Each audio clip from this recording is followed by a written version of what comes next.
Semoga kalian baik-baik saja ya. Oke, kisruh ruang ganti, kapten pun diganti. Ya, itulah tema yang akan gue bawain hari ini ya teman-teman. Maksudnya apa sih? Nah, ini permasalahan dari intern dari timnas Indonesia itu sendiri ya. Mungkin kalian semua yang udah ngikutin dari awal sampai dengan sekarang, dan beritanya pun masih simpang siur, masih dalam perdebatan ya, baik dari kalangan penyintas sepak bola maupun dari intern dari timnas itu sendiri ya. Ini permasalahannya terjadi sebelum pemecatan dari STY itu sendiri ya. Jadi pertandingan Indonesia melawan Cina ya, yang waktu itu kita kalah 2-1, itu diisukan ada permasalahan di ruang ganti seperti yang disampaikan oleh Arya Sinulinga ya, yang dipertanyakan oleh Bung Harpah ya. Jadi kenapa dipermasalahkan? Jadi permasalahan itu di ban kapten ya, yang disematkan oleh Asnawi Mangku Alam sewaktu melawan Cina. Padahal kan yang kita tahu, sebelum melawan Cina, JICS pun ditunjuk menjadi kapten. Nah, inilah menjadi perdebatan. Kenapa harus Asnawi yang disematkan oleh ban kapten?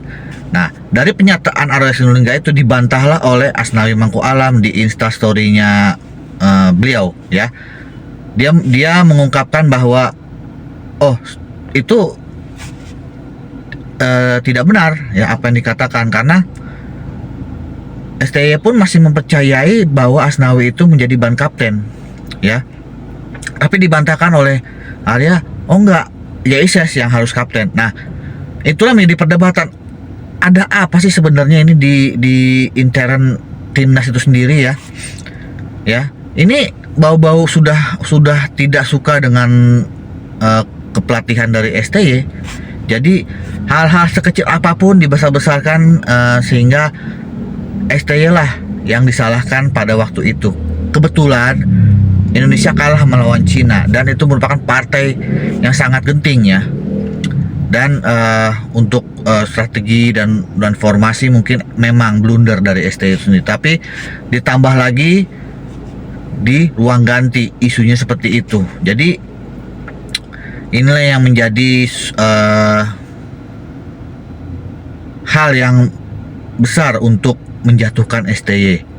Dan akhirnya terbukti ya, pada Januari 2025 kemarin STY lah diganti ya. Padahal STY itu sudah 5 tahun melatih tim Indonesia dan banyak sekali ya melakukan perubahan dengan tim Indonesia itu sendiri ya. Ya, dari kita mencetak sejarah di Piala Asia Senior, lolos ke 16 besar, waktu itu kalah sama Australia, lolos ke semifinal Piala Asia U23, ya waktu itu kita lolos ke semifinal tetapi dikalahkan oleh Uzbekistan. Apa itu bukan suatu prestasi yang bagus? Itu sejarah loh, ya kan? Sejarah itu jarang-jarang kita mendapatkan kesempatan seperti itu, ya. Makanya gue juga sebagai penikmat sepak bola timnas Indonesia juga heran kenapa STY itu diberhentikan di tengah jalan ya, dengan berbagai macam permasalahan dan kisruh-kisruh yang ada. Padahal kita sudah melangkah lebih jauh dan berada di setengah jalan di ronde keempat teman-teman. Itu setelah kita mengalahkan Arab Saudi. Nah, apalagi STY berhasil mengalahkan Arab Saudi yang notabene kita susah banget mengalahkan Arab Saudi ya.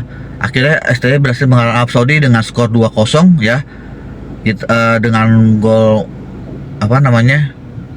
brace dari Marcelino Ferdinand.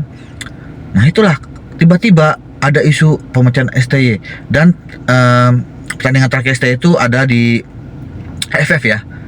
Diturunkannya pemain U22 yang kita tidak bisa lolos. Nah, itulah yang menjadi tambahan ya untuk bisa melengsarkan dari STY karena kegagalan STY itu di Piala AFF.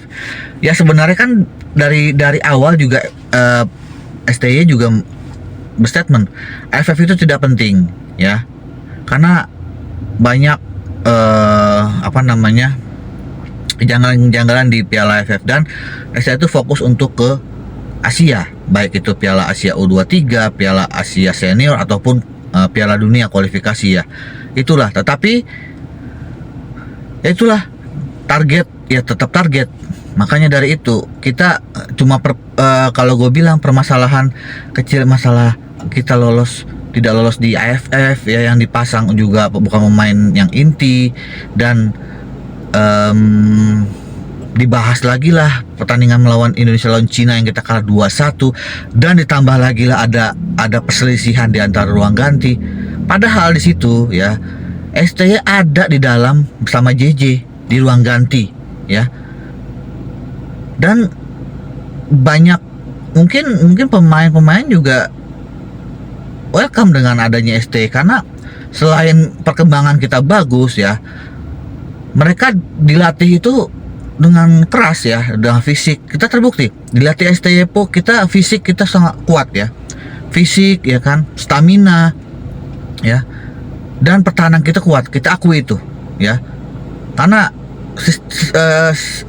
sistem dari STY itu ya, itu cocok buat kita. Jadi kita harus mempunyai pakem ya, pakem dari tim itu sendiri ya. Pakem kita tuh back 3 itu sudah istilahnya cocok untuk tim Indonesia ya. Itu yang diterapkan oleh STY. Tidak semata-mata kita harus menyerang, kita harus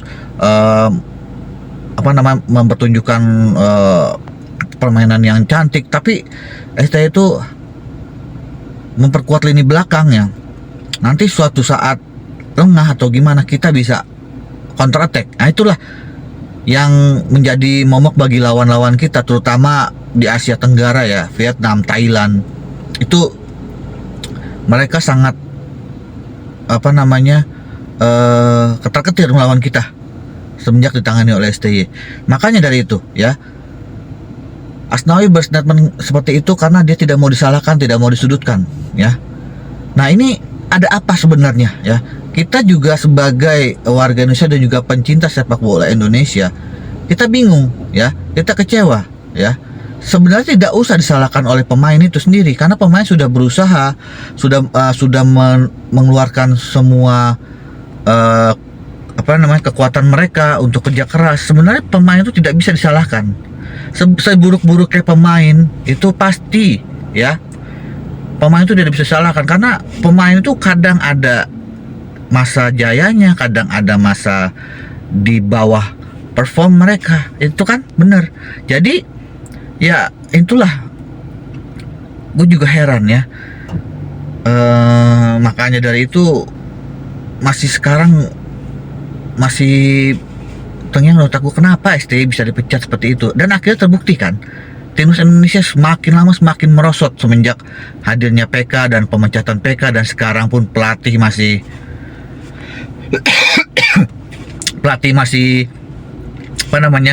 gonjang-ganjing simpang siur ya. Dari peringkat 110 sekarang menjadi 122 lagi kembali. Apa mungkin nanti menjadi 150 lagi? Nah, itulah. Ini sebenarnya, maaf nih ya, kalau gue pikir sih janganlah timnas kita, persepak bolaan kita jangan campur adukan sama politik, karena itu sangat membahayakan ya. Biarlah berjalan seadanya saja ya kan. Kalau bisa timnas kita itu berjalan tanpa campur tangan dari politik itu sendiri, karena FIFA kan juga pernah berstatement bahwa jangan ada campur tangan dari pemerintah bagi politik. Itu dia. Kalau gue bilang ya, ini baru spekulasi aja ya, mungkin seperti itu teman-teman. Jadi ya kita fair dong ya kan, kita berbicara nyata aja ya. Kok bisa, kecuali STY itu